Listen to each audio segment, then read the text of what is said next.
Welcome to Democracy Now!, democracynow.org, the War and Peace Report. I'm Amy Goodman. The United Nations Refugee Agency warns the U.S.-Israeli war in Iran has forced 3.2 million people to flee their homes in less than 2 weeks, creating a humanitarian crisis on a massive scale. Most of those displaced are evacuating Tehran and other urban areas to seek safety in northern Iran and rural areas. This is Mashid, whose home in Tehran was destroyed in airstrikes Tuesday.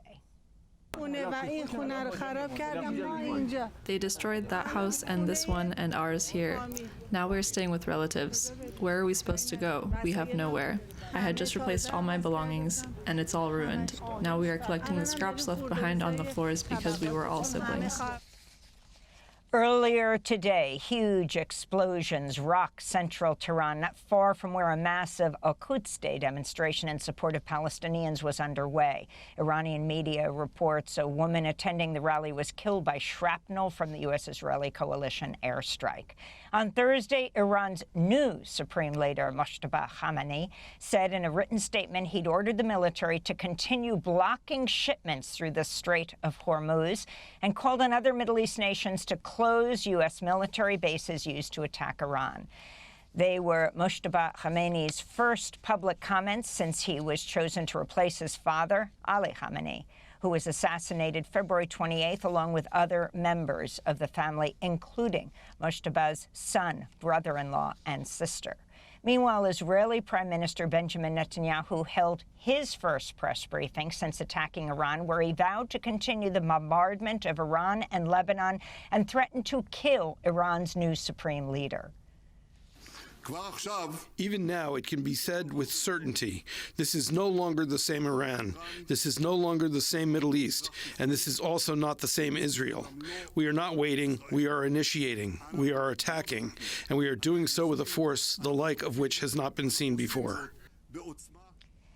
The Pentagon says at least 4 service members are dead after a refueling aircraft supporting the U.S. bombing of Iran crashed in western Iraq Thursday. The Pentagon has not revealed the fate of 2 other crew members, saying that rescue efforts continue. This comes as a coalition of 250 prominent groups sent a joint letter to Congress urging lawmakers to vote against any additional funding for the U.S.-Israeli war in Iran. The groups include the ACLU, Public Citizen, Greenpeace, Jewish Voice for Peace, and the SEIU, the Service Employees International Union. They write, quote, the $50 billion that the administration reportedly seeks for a new Pentagon supplemental would be enough to restore food assistance for 4 million Americans that was taken away in the tax and budget reconciliation bill, establish universal pre-K education, and pay for the annual construction of more than 100,000 units of housing, among other possible priorities. In Oman, 2 foreign nationals were killed and several others injured after Iranian drones struck Oman's northern Sohar province.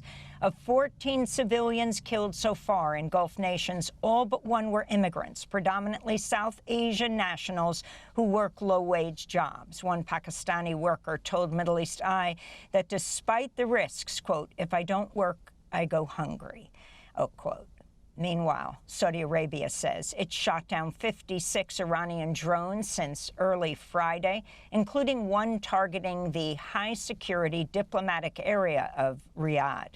And NATO says its air defenses in the eastern Mediterranean shot down a 3rd ballistic missile that was fired from Iran towards Turkey.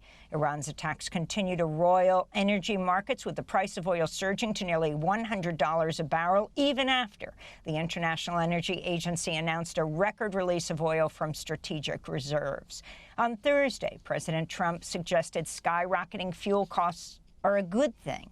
He wrote on his social media platform, quote, the United States is the largest oil producer in the world by far, so when oil prices go up, we make a lot of money, unquote, Trump wrote. Israel's military has bombed central Beirut, killing at least 12 people and sending black smoke billowing into the sky over Lebanon's capital. The Israeli strikes on Thursday targeted the Bashura neighborhood close to downtown Beirut. Separate Israeli attacks ripped through Beirut's southern suburbs and large swaths of southern Lebanon.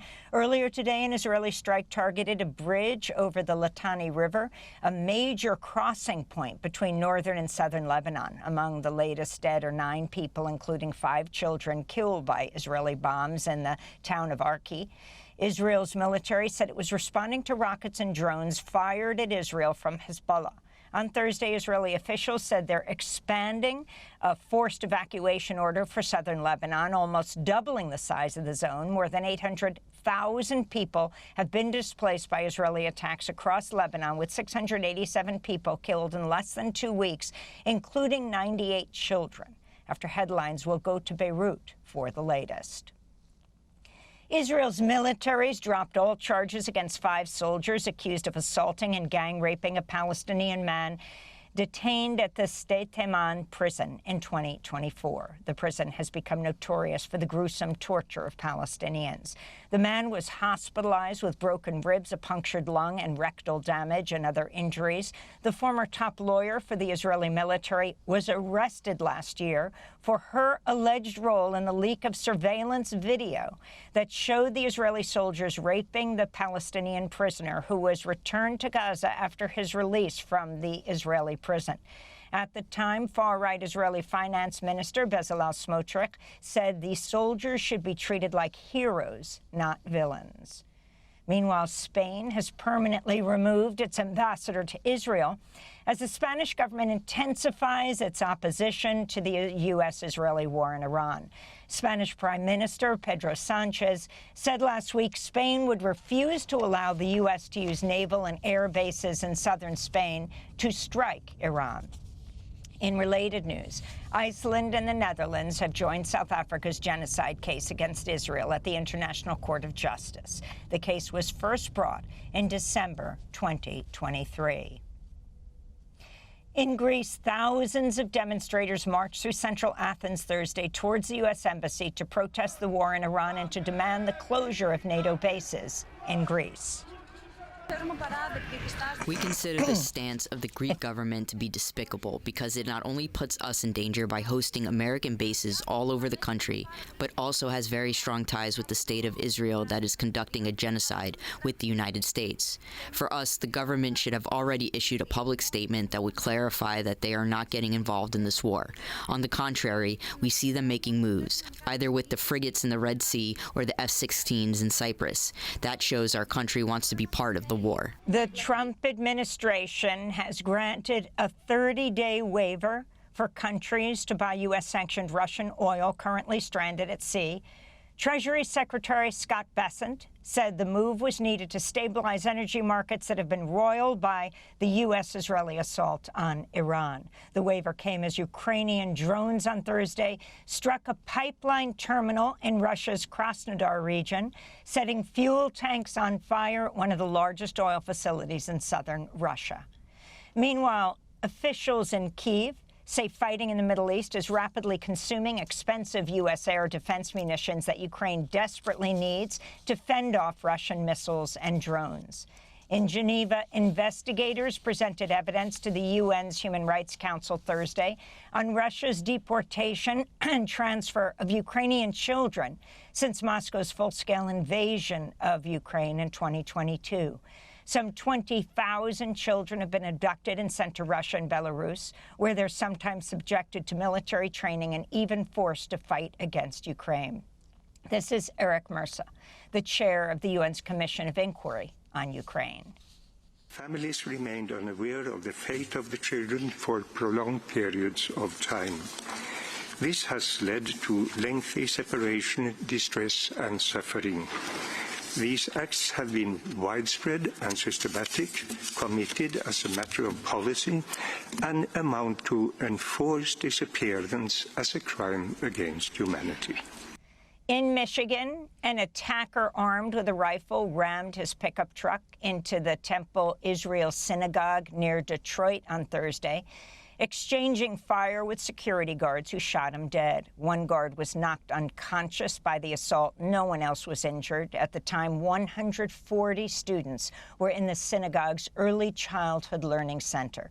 The Detroit News reports the attacker was a Dearborn Heights man originally from Lebanon, whose two brothers, niece, and nephew were killed days earlier in an Israeli military strike on their home in Lebanon.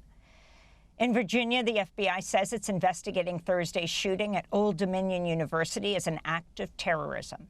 Federal agents say the former Virginia Army National Guard member, Mohammed Baylor Jallow, opened fire on a classroom of students in the Reserve Officers Training Corps, or ROTC, killing one person and injuring two others before the students subdued and killed him.